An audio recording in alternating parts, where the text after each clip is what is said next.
So in the blockchain, we also need to talk about the transaction, block, and blockchain.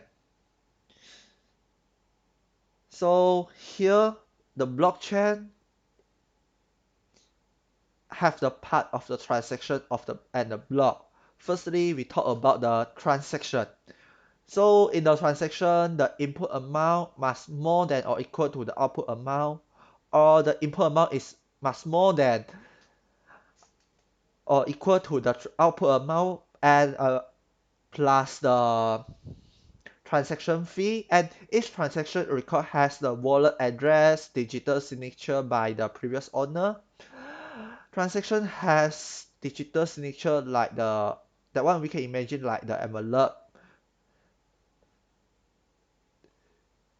So when the transaction is like envelope, so in each block they also can contain a number of transactions. So it's like the envelope is stored in the folder.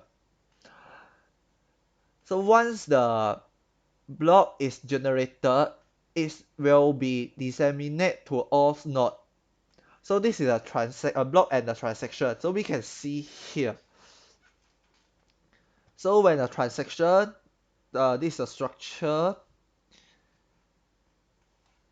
So when this is the first, the transaction one. So the transaction use the owner key.